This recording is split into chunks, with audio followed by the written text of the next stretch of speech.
Welcome to Lumora, the bustling capital of a rapidly growing African nation. This vibrant city is a hub of development and offers abundant opportunities. Lumora has a rich history, from European colonization to navigating the challenges of American influence. Its markets are dominated by American brands in technology, manufacturing, and agriculture. However, its people lounged for alternatives that helps them diversify the economy. Here enters the Chinese corporations with cheaper alternatives to Western goods. They quickly recognized Lumora's potential and shifted their focus from selling cheap merchandise to utilizing local mineral resources. Lumora received a lucrative offer to develop the country's infrastructure. Political and business leaders were impressed by the idea that Chinese companies could pay for the infrastructure in exchange for mining and exporting mineral rights. Lumora cemented these economic ties, and soon, Chinese logos became much more prominent on store shelves. Now the Chinese executives are often spotted in the upscale cafes overlooking the river. For Lumora, the change had arrived, with a red flag and a golden star. Result: the eagle may be preparing to return to its nest or undergo a rejuvenation process. A Chinese delegation arrived in Lumora on a trade mission. They quietly delivered a message to the Lumoran government. We will help build your future. Highways, ports, fiber optic networks, power plants, China offered it all. And on funding terms far more relaxed as compared to Western financing. Each infrastructure project attracted a fresh influx of Chinese companies, including telecom firms, electric vehicle manufacturers, fintech platforms, and affordable electronics producers. At Titan Tech headquarters, a telecom company in New York, the boardroom is tense as Lumora sales plummeted by 40%. Chinese smartphones, priced at a third of Titan Tech's $900 phones, were gaining market share due to government-backed promotions, including easy loans, free data for 6 months, bundled apps in the local language, and AI tools tailored to Lumoran culture. How are we supposed to compete with that? The Chinese are building relationships and dependence. The Chinese are also building the future infrastructure with influence on how all the businesses run on it. Energy is a top priority for Lumoran leadership, as it is a crucial input for all businesses worldwide. It not only drives production, but also enables supply chains to function. China has emerged as a cost-effective source for products and projects that support the transition to renewable energy, such as solar and wind power. Additionally, they are promoting electric vehicles and hydropower to meet energy needs while supporting water management and agriculture.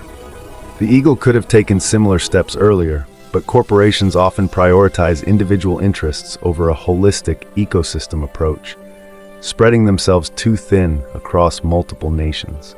In the remote areas, Chinese managers have opened open-cast mines and hired local workers at low wages and poor working conditions. The mined ores are mostly sent directly to China without much local processing. Despite this, startups in Africa, Latin America, and Central Asia are increasingly partnering with China over the United States. China is also a preferred political ally for many leaders in these regions. However, the local workers lack access to adequate medical facilities and education for their children. The environmental impact of the mining operations has left the area more polluted, with hazardous working conditions and damaged fields and forests. Associates of the U.S. and its satellite nations struggle to compete on an equal footing. Most Western nations are considered part of the U.S. ecosystem with similar principles, focusing on individualistic interests rather than a collective ecosystem that delivers benefits to people. Lumoran factory owners switch suppliers, leaving U.S. brands in a scramble.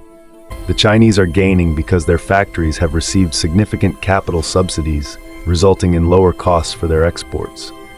They supply cheaper components, sub-assemblies, machinery, and relaxed funding for infrastructure like ports and roads.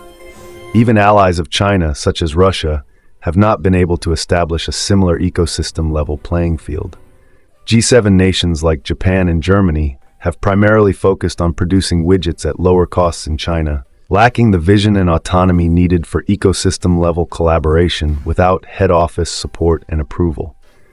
Ultimately, only inexpensive Chinese vendors are reaping the benefits of China-led ecosystem play. The U.S. is losing in emerging markets, not because we're weaker, because China plays a different game. U.S. corporations have a narrow focus on individualism, while China emphasizes a collaborative business ecosystem.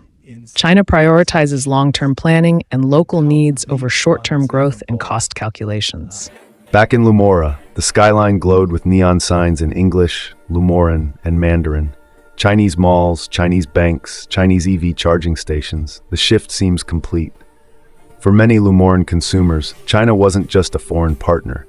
It has become the backbone of their digital life, infrastructure, and economy. Western corporations are still present, but now as visitors in a market where the rules were written elsewhere. We didn't drive anyone out. We just built what they asked and needed. Did Western nations fail in their large official development aid programs due to incompetence? Or why were technically advanced Western corporations driven out of markets? Are leadership failures to blame for their lack of success?